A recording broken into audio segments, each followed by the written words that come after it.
नमस्कार दोस्तों, स्वागत है आपका। आज के लेक्चर में हम रोटेशनल मैकेनिक्स के सिर्फ और सिर्फ क्वेश्चंस डिस्कस करने जा रहे हैं। कुछ सिंपल से प्रॉब्लम्स, क्या कि थ्योरी हमने ऑलरेडी पढ़ ली है, तो सोचा कुछ क्वेश्चंस भी डिस्कस कर लिए जाएं।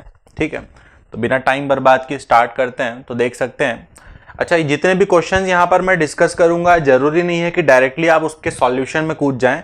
अगर आप चाहें तो 5 मिनट के लिए वीडियो पॉज करके क्वेश्चन अटेम्प्ट करना चाहे तो कर सकते हैं, और अगर मान लो आंसर नहीं आता है तो सॉल्यूशन देख सकते हैं। तो कुछ ऐसा रहेगा।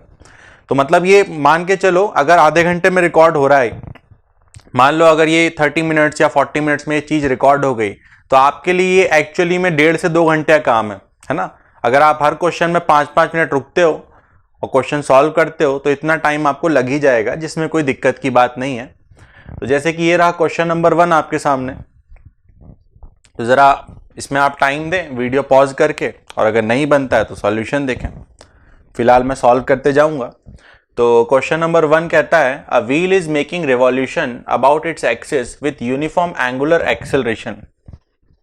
यूनिफॉर्म एंगुलर एक्सेलरेशन बस बताया नहीं कितना है, ठीक है। सिर्फ और सिर्फ कहा यूनिफॉर्म एंगुलर एक्सेलरेशन, ये नहीं बताया कितना है।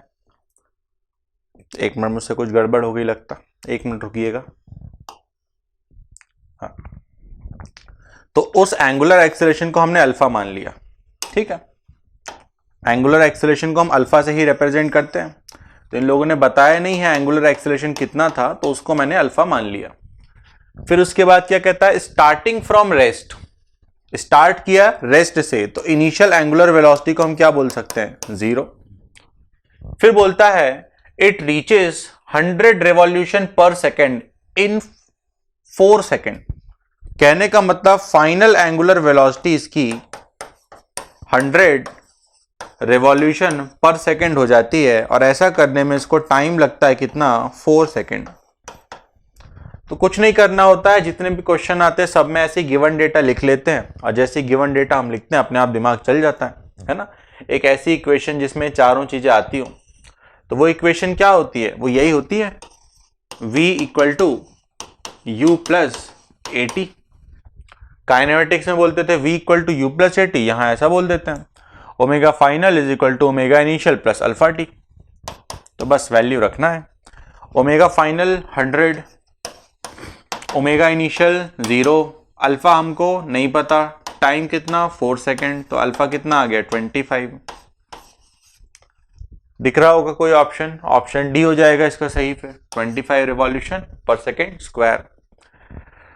तो ऐसे ही सारे सिंपल से क्वेश्चंस हैं। तो वीडियो पॉज करें, इस सॉल्यूशन को नोट करें, उसके बाद हम आगे बढ़ते हैं। देन आगे बढ़ते हैं हम नेक्स्ट क्वेश्चन की तरफ। क्वेश्चन नंबर देखिए, इसमें क्या कहता है कि moment of inertia of a uniform circular disc about a diameter is I. ठीक है, क्या बोलता है, कहता है कि ऐसी एक यूनिफॉर्म सर्कुलर डिस्क है, इसके डायमीटर के अबाउट जो मोमेंट ऑफ इनर्शिया होता है उसको इन्होंने आई बोल दिया। ठीक है, तो डायमीटर के अबाउट मोमेंट ऑफ इनर्शिया इसका क्या होता है, mr²/4 होता है डायमीटर के अबाउट, है ना। कोई ये ना सोचे सर आपने तो mr²/2 लिखवाया था, तो mr²/2 तो मैंने इस एक्सिस के अबाउट लिखवाया था, ऐसा एक्सिस जो कि बोर्ड से बाहर आ रहा हो, सेंटर से पास होके बोर्ड के परपेंडिकुलर वाला एक्सिस था, mr²/2। डायमीटर के अबाउट कितना आएगा, mr²/4। तो क्वेश्चन कहता है डायमीटर के अबाउट जो मोमेंट ऑफ इनर्शिया होता है दैट इज mr²/4, अगर इसको हम कैपिटल आई बोल देते हैं, देन एक ऐसा एक्सिस जो कि इसके रिम के पॉइंट से पास करे, यहां से जहां मैंने क्रॉस लगा दिया, और यहां ऐसा स्क्रीन के परपेंडिकुलर हो, तो इसके अबाउट मोमेंट ऑफ इनर्शिया क्या होगा। तो मान लेता हूं ये पॉइंट P था, यहां कहीं सेंटर ऑफ मास था, तो P के अबाउट निकालने के लिए मैं क्या लिखता, मैं लिखता I about P is equal to I about centre of mass plus mr²। I about centre of mass, इस एक्सिस के अबाउट मोमेंट ऑफ इनर्शिया क्या होता है डिस्क का, mr²/2 होता है, ऐसा कुछ बना। तो ये कितना आ जाएगा, 3/2 mr²। अब क्वेश्चन क्या कह रहा है, क्वेश्चन ये कह रहा है कि अगर इसकी वैल्यू इतनी है तो इसकी वैल्यू कितनी है। सिंपल सी बात, तो कुछ नहीं, 3/2 को 3/2 रहने दो। ये जो mr² दिख रहा है ना, इस mr² की वैल्यू यहां से निकाल के वहां रख दो। तो देखो यहां से mr² कितना आएगा, क्या यहां से mr² 4i आ जाएगा? देखो 4 यहां जाएगा, है ना, तो mr² की जगह मैं क्या लिख रहा हूं, 4i। तो ये 2 2 जा 4 होकर के फाइनली अपना आंसर क्या आ जाएगा, 6i होगा ऑप्शन में, बी ऑप्शन हो जाएगा इसका आंसर। तो वीडियो पॉज कर लें, नोट कर लें। देन आगे बढ़ते हैं हम नेक्स्ट क्वेश्चन की तरफ। इस क्वेश्चन में कहता है, एक मिनट, हाँ, तो इस क्वेश्चन में बोला जाता है कि एक इंक्लाइन सरफेस था, ऐसा मान लो हॉरिजॉन्टल से एंगल बना रहा था थीटा, और इस इंक्लाइन सरफेस से ना किसी स्फेरिकल ऑब्जेक्ट को रिलीज कर दिया गया, जो कि ऊपर से नीचे आता है प्योर रोलिंग करता हुआ। ठीक है, अब इसमें एक बार इन्होंने सॉलिड स्फीयर रिलीज किया है, एक बार हॉलो स्फीयर रिलीज किया है, और एक बार डिस्क को रिलीज किया है। इन 3 चीजों को रिलीज किया है एक एक बार। तो पूछा जा रहा है सबसे कम टाइम में कौन सा ऑब्जेक्ट पहुंचेगा, है ना। क्वेश्चन क्या कहता है, यहां से एक बार सॉलिड स्फीयर रिलीज कर दिया, एक बार हॉलो स्फीयर रिलीज कर दिया, एक बार डिस्क रिलीज कर दी। तो मिनिमम टाइम में सबसे नीचे, मिनिमम टाइम में, कम से कम टाइम में यहां पर लोएस्ट पॉइंट पर कौन पहुंचेगा, सबसे पहले कौन पहुंचेगा, ये हमसे पूछा जाता है। ठीक है, ऐसा फ्रिक्शन लगता होगा, इधर mg sin थीटा होता होगा, उसकी वजह से यह ऑब्जेक्ट ऐसा लुढ़क के नीचे आ रहा होगा। तो जब ऑब्जेक्ट नीचे आता है तो जो उसका एक्सेलरेशन है वो कितना होता है, वो होता है mg sin theta divided by m plus i by r square. r क्या होता है, r इस ऑब्जेक्ट का रेडियस होता है, इस ऑब्जेक्ट का मास m एंड रेडियस इसका r। तो इस सिचुएशन के अकॉर्डिंग सॉल्व करके वैल्यू आती है। अब देखो मास तो सबका सेम है, ये देखो लिखा है having same mass and same radius, तो मास भी सेम, रेडियस भी सेम। डिफरेंट क्या होता होगा, ऑब्वियसली मोमेंट ऑफ इनर्शिया। और फॉर्मूले से साफ साफ दिख रहा है जिसका I सबसे ज्यादा होगा उसका A सबसे कम होगा, और जिसका I सबसे कम होगा उसका A सबसे ज्यादा होगा। तो बस आपको यही देखना है कि solid sphere, hollow sphere and disc में, solid sphere, hollow sphere and disc में सबसे कम I किसका होता है। तो सबसे कम I किसका होता है, सॉलिड स्फीयर का होता है। देखो इसका होता है सबसे कम I, कितना होता है इसका I, यहां लिखते हैं निकाल के लाके, इसका I होता है 2/5 mr²। 2/5 का कितना मतलब होगा, 0.4 mr², है ना। ये सब मन में करते आना चाहिए आपको, है ना, जब हम लिख लिख के नहीं बताएंगे कि भाई 2/5 इतना होता है। वैसे इसका कितना होता है 2/3 mr²। 2/3 मतलब कितना होता है 0.66। वैसे डिस्क की बात करूं तो डिस्क का क्या होता है, डिस्क का होता है mr²/2। mr²/2 मतलब 0.5 mr²। तो देख सकते हो इन तीनों ऑब्जेक्ट्स में सबसे कम मोमेंट ऑफ इनर्शिया किसका आया, इसका, सॉलिड स्फीयर का। तो सॉलिड स्फीयर का A सबसे कम है, सॉरी A गलत बोला, सॉलिड स्फीयर का जो है I सबसे कम है, इस वजह से सॉलिड स्फीयर का A सबसे ज्यादा होगा। तो I is minimum for solid sphere. अब इसका I अगर सबसे कम है तो हम बोल सकते हैं A जो होगा वो मैक्सिमम होगा for solid sphere. And obviously जिसका एक्सेलरेशन सबसे ज्यादा है वही तो सबसे पहले पहुंचेगा ना। तो सबसे ज्यादा एक्सेलरेशन किसका है, सॉलिड स्फीयर का, तो सॉलिड स्फीयर सबसे पहले पहुंच जाएगा। कौन सा ऑप्शन हो जाएगा, ए ऑप्शन। लीस्ट टाइम पूछा, हाँ ए ऑप्शन हो जाएगा, नोट कर ले वीडियो पॉज करके। तो लेक्चर को आगे बढ़ाते हैं नेक्स्ट क्वेश्चन की हेल्प से। तो क्वेश्चन कहता है कि दो इंसान होते हैं जिनकी दोनों की हाइट इक्वल है और इन लोगों ने एक यूनिफॉर्म वुडन बीम को होल्ड करके रखा है। ठीक है, ऐसा कुछ कहता है क्वेश्चन, ये ऐसा कुछ हॉरिजॉन्टल वुडन बीम है, इसको इन्होंने होल्ड करके रखा है। जिस डिस्टेंस से होल्ड किया वो भी दिया हुआ है L/4 and L/6 from the nearest and बोला है, ठीक है। कहता है एक इंसान यहां से नॉर्मल लगाता होगा एंड ये डिस्टेंस कितना है L/4, और एक और इंसान यहां से नॉर्मल लगाता होगा और ये डिस्टेंस भी दिया हुआ है कितना L/6, ऐसा है, एक L/4 और एक L/6। यहां कहीं क्या होता होगा, सेंटर ऑफ मास। ये टोटल L है तो ये L/2 होता, तो ये कितना हो जाता, ये हो जाता L/2 माइनस L/6। वैसे ही ये पूरा L था तो ये L/2 होता, तो ये कितना हो जाता, माइनस करके लिख रहा हूं, पता नहीं समझ में आता भी है या नहीं। ये L/2 है, इस L/2 में से अगर इसको माइनस कर दूंगा तो ये आ जाएगा, ऐसा किया है मैंने। वैसे ये जो डिस्टेंस है ये हो जाएगा L/2 माइनस L/4। अब मैं लिखने जा रहा हूं torque about centre of mass equal to 0। तो सेंटर ऑफ मास के अबाउट देखो एक N1 का टॉर्क आएगा, एक N1 का टॉर्क आएगा जो कि होगा force multiplied by perpendicular distance, जो कि है L/2 माइनस L/4 प्लस फिर N2 का टॉर्क आएगा जो कि होगा आगे in force multiplied by perpendicular distance, ऐसा होता। तो ये कितना आ जाएगा, ये 1/2 माइनस 1/4, ये हो गया N1/4 इक्वल टू उस साइड गया N2, ये कितना बन जाएगा 6 माइनस 2 4, 4/12, 4/12 में 1/3। तो यहां से आप देख सकते हो N1/N2 की वैल्यू आ जा रही है जो कि 4/3 है। तो 4/3 कौन सा ऑप्शन है, ऑप्शन सी है इसका। ऐसे सॉल्व हो जाता है। तो वीडियो पॉज करें, इसको भी नोट करें। तो लेक्चर को आगे बढ़ाते हैं, नेक्स्ट क्वेश्चन की तरफ बढ़ते हैं। तो नेक्स्ट क्वेश्चन हमसे कहता है कि दो रॉड होती हैं, दोनों का मास m होता है, लेंथ इनकी l होती है, इनको ज्वाइन कर दिया सेंटर से क्रॉस बनाते हुए, ठीक है। इसका क्या मतलब हुआ, इसका यही मतलब है कि ऐसा कोई डायग्राम है, एक रॉड और ये रही एक और रॉड, ये दोनों रॉड होती हैं। फिर क्या बोलता है, उसके बाद बोलता है कि इनका मोमेंट ऑफ इनर्शिया हमको बताना है एक ऐसे एक्सिस के अबाउट जो कि कॉमन सेंटर से पास कर रहा हो and perpendicular to the plane हो। सिंपल है, मतलब ऐसा एक्सिस ये होना चाहिए, एक्सिस है ना, यहां से पास करे एक्सिस कॉमन पॉइंट से और प्लेन के परपेंडिकुलर हो।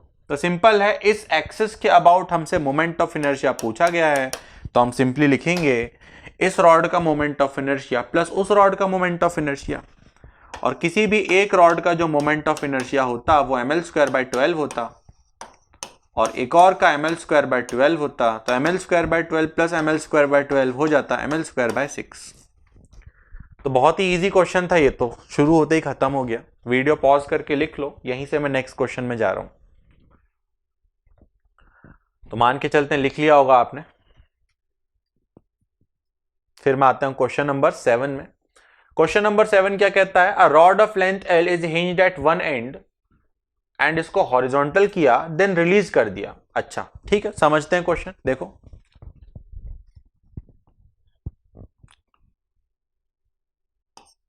ये कहता है क्वेश्चन कि एक रॉड थी जो कि हॉरिजॉन्टल थी, एक साइड से इसका एंड फिक्स किया था। क्रॉस का मतलब आप समझ लो, क्रॉस का मतलब क्या है, यहां पर मैंने इसको खील ठोक के फिक्स कर दिया है ना, तो रॉड का ये एंड जो है बिल्कुल फिक्स है। अब इस रॉड को आपने रिलीज कर दिया तो क्या होगा, रॉड ऐसे घूमते हुए वर्टिकल हो जाएगी। तो ये इनिशियल डायग्राम है, थोड़ी देर बाद रॉड ऐसे हो जाएगी। रॉड का सेंटर ऑफ मास पहले यहां था, थोड़ी देर बाद रॉड का सेंटर ऑफ मास घूम के यहां चला जाएगा, ऐसा। तो यही पूछा जा रहा है कि फाइनली रॉड की एंगुलर वेलोसिटी क्या होगी। तो ये भी बहुत सिंपल है, हम इसमें लगाएंगे work energy theorem, work done by mg equal to delta K. mg का वर्क हम अच्छे जानते हैं, mg h होता है। तो सेंटर ऑफ मास कितनी हाइट नीचे गया, बस आप ये देख लो, है ना। पहले सेंटर ऑफ मास यहां था, अभी सेंटर ऑफ मास यहां है, तो सेंटर ऑफ मास आया है इतनी हाइट नीचे, जो कि रॉड की लेंथ का हाफ है। ये L होता तो ये L/2 होता, तो mg का वर्क हो जाएगा mg L/2। बात करें डेल्टा के की, मतलब चेंज इन काइनेटिक एनर्जी, तो बनेगा half I omega square minus 0, final minus initial. Initial मैंने 0 क्यों लिखा है, क्योंकि क्वेश्चन में लिखा है साफ साफ रिलीज्ड। रिलीज्ड का मतलब होता है इनिशियल वेलोसिटी 0। तो यहां से देख सकते हो 2 से 2 कैंसिल हो जाएगा, यहां बनेगा mgl इक्वल टू आई की वैल्यू क्या होगी ml²/3। तो यहां से ओमेगा की वैल्यू आ गई कितनी √3g/L। कौन सा ऑप्शन है? ए ऑप्शन आ जाएगा इसका। तो ये भी आप वीडियो पॉज करके लिखें, यहीं से मैं आगे बढ़ रहा हूं नेक्स्ट क्वेश्चन में। तो मान के चलते हैं आपने लिख लिया होगा, या फिर हम दूसरे क्वेश्चन में। तो नेक्स्ट क्वेश्चन कहता है the centre of a wheel rolling on a plane surface moves with speed v0। A particle on the rim of the wheel at the same level as the centre will be moving at speed. ठीक है, क्या समझे question की? नहीं। देखो question ये बोल रहा है कि एक ऑब्जेक्ट प्योर रोलिंग करते हुए जा रहा है, ऑब्जेक्ट की जो सेंटर की वेलोसिटी है वो क्या है? वो v0 है। प्योर रोलिंग कर रहा है तो ऑब्जेक्ट घूमता भी होगा, एंगुलर वेलोसिटी ω0 से। और हम बहुत अच्छे से जानते हैं कि प्योर रोलिंग में एंगुलर वेलोसिटी v0/r आती है। r क्या होता है? इसका रेडियस होता है। अब ये क्वेश्चन हमसे कहता है कि एक ऐसे पॉइंट की स्पीड हम बताएं, एक ऐसा पॉइंट जो कि सेंटर के सेम लेवल पे होता हो और रिम पे होता हो। मतलब ये पॉइंट देख लो, ये पॉइंट रिम पे भी है और सेम लेवल के भी है, सेंटर का और इसका लेवल क्या है? सेम है। ये पॉइंट भी हो सकता था, ये पॉइंट भी हो सकता था, दोनों का आंसर सेम आएगा। ठीक है, तो वो इस पॉइंट की स्पीड पूछ रहा है। तो ये तो हम बहुत अच्छे जानते हैं कि अगर ऑब्जेक्ट CTRM करता है तो कोई भी स्पीड हम लिख सकते हैं। किस लॉजिक से? पहले घूमने की वजह से लिख दो, फिर चलने की वजह से लिख दो। तो बस इस पॉइंट की स्पीड घूमने की वजह से क्या होती? नीचे ω0r, और चलने की वजह से क्या होती? v0। ये होती ω0r। देखो कितना है, यहां से आ जाएगा ना ω0r, किसके इक्वल है? v0 के। तो इस पार्टिकल की स्पीड क्या हो गई? इधर भी v0 और इधर भी v0। वेलोसिटी की बात करूं तो v0 i cap and minus v0 j cap. Speed कैसे निकालते हैं? इन दोनों का रिजल्टेंट। तो v0 और v0 का जो रिजल्टेंट आएगा 90 डिग्री की वजह से वो कितना आ जाएगा? v0√2। लिख के बता देता हूं, जो इस पार्टिकल की स्पीड आएगी वो आ जाएगी √v0 का स्क्वायर प्लस माइनस v0 का स्क्वायर। तो ये आ जाएगा v0√2। है ऑप्शन, ये रहा बी ऑप्शन। तो ये भी लिख लें, उसके बाद फिर हम आगे बढ़ेंगे। तो लेक्चर को आगे बढ़ाते हैं। नेक्स्ट क्वेश्चन में ये बोला जाता है कि a solid cylinder of mass m radius r starts rolling down an inclined plane of inclination theta. ठीक, friction is enough to prevent slipping and the speed of center of mass when the center of mass has fallen a height h। कहता है question कि एक incline surface होता है, ऐसा एक incline surface होता होगा, उसके ऊपर से एक ऑब्जेक्ट को रिलीज कर दिया तो वो प्योर रोलिंग करता हुआ नीचे आ रहा है, लुढ़कता हुआ प्योर रोलिंग करता हुआ ऑब्जेक्ट नीचे आ रहा है। कैसे? इंक्लाइन सरफेस से नीचे, ऐसा कुछ इंक्लाइन सरफेस, और ये ऑब्जेक्ट ऐसा लुढ़कते हुए नीचे आता है। तो जब ये ऑब्जेक्ट h हाइट नीचे आ जाएगा तो इसकी स्पीड क्या होगी? तो बड़ा ही सिंपल है, हम क्या लगाएंगे? Again work done by mg equal to delta K. mg का वर्क क्या होगा? mgh। डेल्टा के क्या होगा? k final minus k initial. k initial क्या लिखूंगा? 0। क्यों? फिर से क्वेश्चन में लिखा होगा, रिलीज किया है ना। नहीं भी लिखा होगा तो हम मान लेते हैं, क्योंकि कैलकुलेट करने का तरीका होता नहीं है। लिखा हुआ है साफ साफ, ये देखो, ये लिखा है स्टार्ट्स।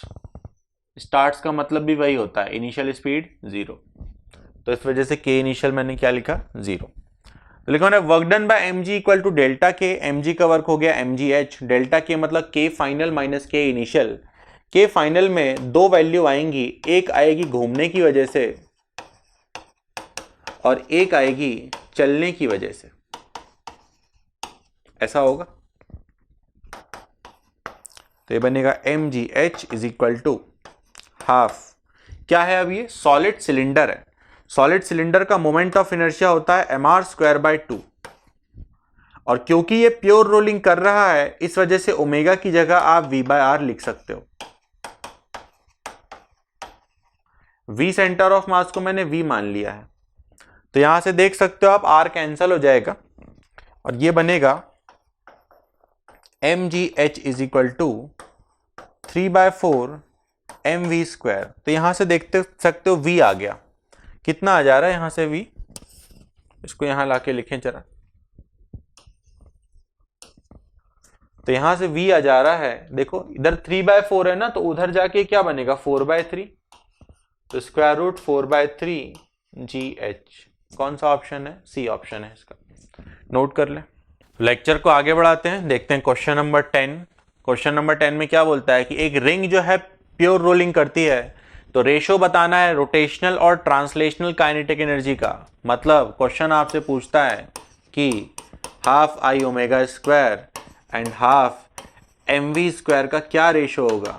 तो हाफ से हाफ कैंसल, रिंग का आई क्या होता है mr², ओमेगा की जगह क्या लिखूंगा फिर से v/r, क्यों? क्योंकि प्योर रोलिंग कर रहा है, डिवाइडेड बाय mv²। तो r से r कैंसल, m से m कैंसल, v से v कैंसल, तो आंसर आ गया 1 है ऑप्शन, ऑप्शन सी हो जाएगा इसका, ये भी लिख लें। लेक्चर को आगे बढ़ाते हैं, नेक्स्ट क्वेश्चन की तरफ बढ़ते हैं। तो नेक्स्ट क्वेश्चन कहता है कि अगर अचानक से अर्थ का रेडियस हाफ हो जाए तो उससे length of day and night पर क्या फर्क पड़ेगा, ये क्वेश्चन है, ठीक है। तो लॉजिक क्या है इस क्वेश्चन के पीछे? लॉजिक ये है कि अर्थ पर बाहर से कोई टॉर्क नहीं लग रहा, तो अर्थ पर अगर बाहर से कोई टॉर्क नहीं लगता है तो अर्थ का एंगुलर मोमेंटम कांस्टेंट रहेगा। एंगुलर मोमेंटम कांस्टेंट मतलब आई ओमेगा कांस्टेंट रहेगा। आई ओमेगा कांस्टेंट मतलब 2/5 mr²। अर्थ को मैंने सॉलिड स्फीयर मान लिया, तो आई लिख दिया 2/5 mr² एंड ओमेगा का मतलब 2π/t। टी क्या है यहां पर? Time period. ये क्या रहना चाहिए? कांस्टेंट। तो आप देख सकते हैं 2/5 कांस्टेंट, m कांस्टेंट, 2π कांस्टेंट, सिर्फ और सिर्फ r² बचा और t बचा, तो आप बोल सकते हो r² is equal to constant into t. इतना हो गया। मतलब आप यहां से ये बोल सकते हो कि जो टाइम पीरियड है वो डायरेक्टली प्रोपोर्शनल टू रेडियस का स्क्वायर है। ठीक है, क्वेश्चन सॉल्व हो चुका है, देख लो। रेडियस क्या हो रहा है? हाफ हो रहा है ना, हाफ द प्रेजेंट वैल्यू। तो यहां दिख गया ना आपको, अगर भाई रेडियस को आप हाफ करोगे, यहां स्क्वायर लगा है ना, अगर आप रेडियस को हाफ करोगे तो ये अपने आप क्या हो जाएगा? 1/4, है ना। तो अगर आप इसको, अगर आप इस रेडियस को हाफ करोगे तो ये कितना हो जाएगा अपने आप? ये 1/4 हो जाएगा। एंड अभी टाइम पीरियड कितना है? 24 आवर है। 24 आवर का 1/4 क्या होता है? 6 आवर। तो ये आंसर हो जाएगा इसका, सी ऑप्शन। सिंपल सा लॉजिक है, मान के चलता हूं समझ में आता होगा। Time period directly proportional to radius का स्क्वायर आया है। अगर आप इसकी वैल्यू हाफ रखते, अगर आप इसको हाफ करोगे तो टाइम पीरियड अपने आप क्या हो जाएगा? 1/4। और अभी जो टाइम पीरियड है वो 24 आवर है, उसका 1/4 क्या होगा? 6 आवर। तो आंसर हो जाएगा सी ऑप्शन, नोट कर ले।